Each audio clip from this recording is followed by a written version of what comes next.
ఆంధ్రప్రదేశ్లో అరాచక వ్యవస్థ నడుస్తుందని ఆ రాజ్యాంగబద్ధ పదవిలో ఉన్నటువంటి పెద్దాయన భావించారా?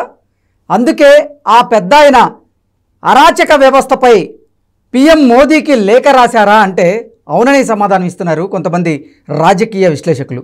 ఇక ఇదే అంశానికి సంబంధించి మనతో మాట్లాడేందుకు ప్రముఖ రాజకీయ విశ్లేషకులు అంకమరావు గారు మనతో ఉన్నారు. సార్తో మాట్లాడదాం. సార్ నమస్తే. సార్ నమస్తే కృష్ణ గారు. సార్, ఆంధ్రప్రదేశ్లో అరాచక వ్యవస్థ నడుస్తుందని ఆ రాజ్యాంగబద్ధమైనటువంటి పదవిలో ఉన్న పెద్దాయన భావించారా? అందుకే ఆ పెద్దాయన పీఎం మోదీకి అరాచక వ్యవస్థ గురించి లేఖ రాశారా అంటే ఏం చెప్తారు సార్? ఇప్పుడు మామూలుగా ఆంధ్ర రాష్ట్రంలో జరుగుతున్న పరిణామాలన్నీ సహజంగానే రాజ్యాంగ పెద్ద అంటే గవర్నర్ గారు, రాజ్యాంగానికి సంబంధించి ఆయనే చూసుకుంటూ ఉంటాడు. లేదంటే రాజ్యాంగానికి సంబంధించి ఆంధ్ర రాష్ట్ర పరిధిలో ఉన్నా కూడా ఎన్నికల సంఘం, లేదంటే డీజీపీ గారు, వీళ్ళు ముగ్గురు.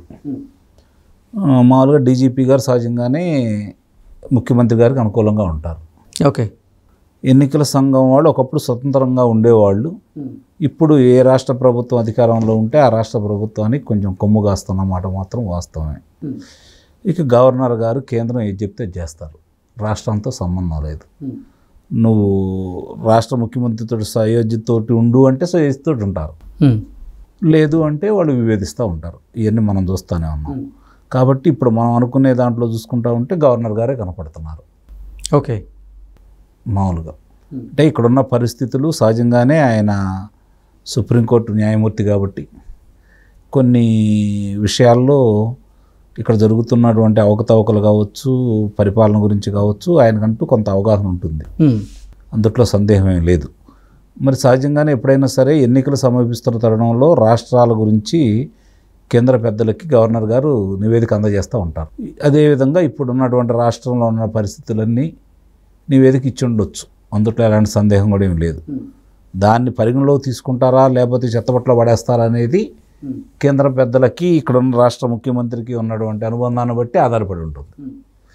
ప్రస్తుత పరిస్థితుల్లో అయితే గవర్నర్ గారు కొన్ని స్వతంత్రంగా ఆలోచించగలిగిన వ్యక్తి. కొన్ని విషయాల్లో తప్పకపోయినా కేంద్రం వాళ్ళు చెప్పేది చేసినా కానీ ప్రస్తుతం ఆంధ్ర రాష్ట్రంలో ఉన్న పరిస్థితి ఏంటనేది నివేదిక మాత్రం నిస్సందేహంగా ఇస్తారు.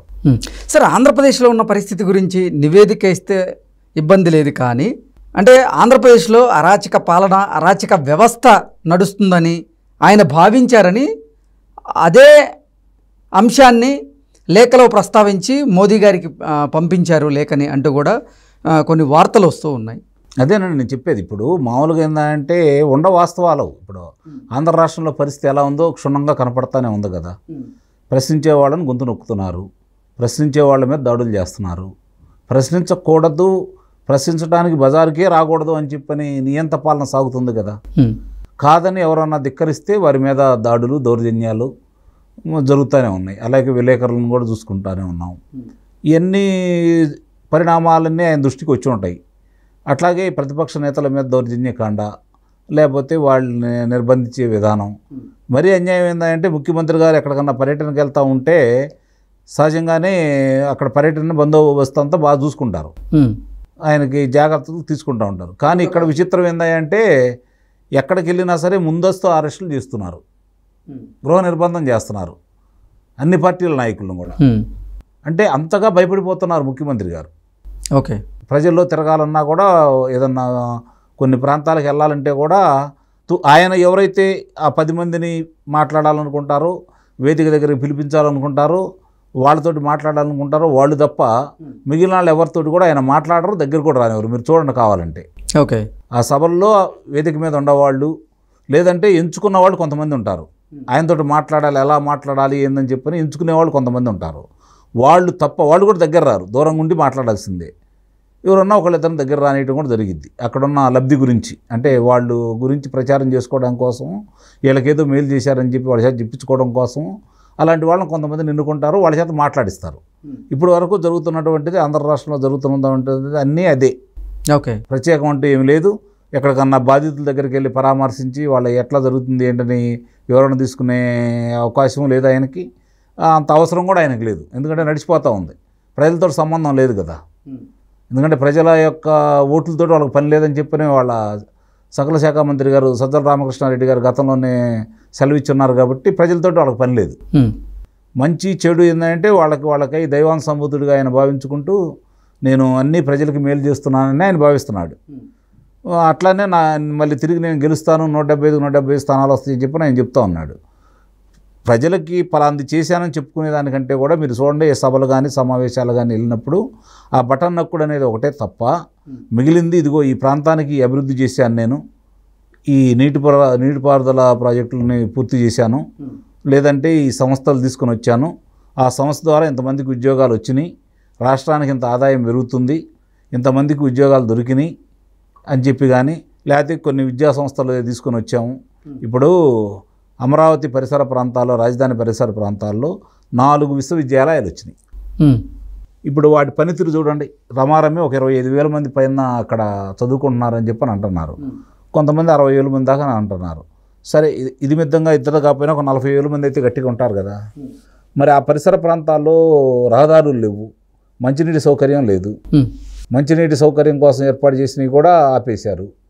మరి వీళ్ళు ఏం ప్రగతి సాధిస్తున్నారు, ఏ పురోగతి సాధిస్తున్నారు, ఏ విధంగా ముందుకెళ్తుంది అంటే బటన్ నొక్కి లబ్ధిదారులకి నేరుగా నేను డబ్బులు ఇస్తున్నాను, 2,50,000 కోట్ల రూపాయలు నేను లబ్ధిదారులకు ఇస్తున్నానని చెప్పి ఆయనే చెబుతున్నాడు.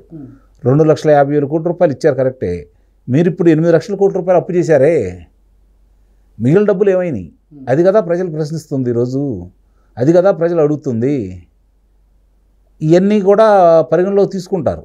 ఇవన్నీ పరిగణలో తీసుకోకూడదు కాబట్టి వాళ్ళని ఎవరు వచ్చినా అడిగినా సమాధానాలు వాళ్ళ దగ్గర ఉండవు కాబట్టి ప్రతిపక్ష నేతలు కావచ్చు, ప్రజలు కావచ్చు, వాళ్ళు ఎన్నుకున్న వాళ్ళు తప్ప ఎవరు ఆయన కలవడానికి వీల్లేదు. ప్రజలతో ఆయన ఎటు కలవడు. కాబట్టి ఇవన్నీ చూసుకున్న తర్వాత ఇవన్నీ ఎవరన్నా ప్రశ్నిస్తూ ఉంటే వాళ్ళ మీద జరుగుతున్న దాడులను మనం చూస్తూనే ఉన్నారు. కాబట్టి అలాగే అవినీతికి సంబంధించి అంటే అరాచక పాలన అంటే ఒక దౌర్జన్యమే కాకుండా అవినీతి కూడా ఉంటుంది దాంట్లో. అవినీతికి సంబంధించి ఈరోజు ఇసుక మాఫియా అది చాలా స్పష్టంగా అందరికీ అర్థమైపోతూ ఉంది. అలాగే మద్యం, తర్వాత ఈ జరుగుతున్నటువంటి వివిధ కార్యక్రమాలు ఇవన్నీ చూసుకుంటూ ఉంటే ఇవన్నీ కూడా ఆయన దృష్టికి వచ్చేసి జరుగుతున్న పరిణామాలన్నీ ఒక అవగాహనకు వచ్చేసి ఇక్కడ అరాచకం రాజ్యమేలుతుంది, రాక్షస పాలన జరుగుతుంది అని చెప్పిన ఆయన నివేదిక ఇచ్చి ఉంటాడు.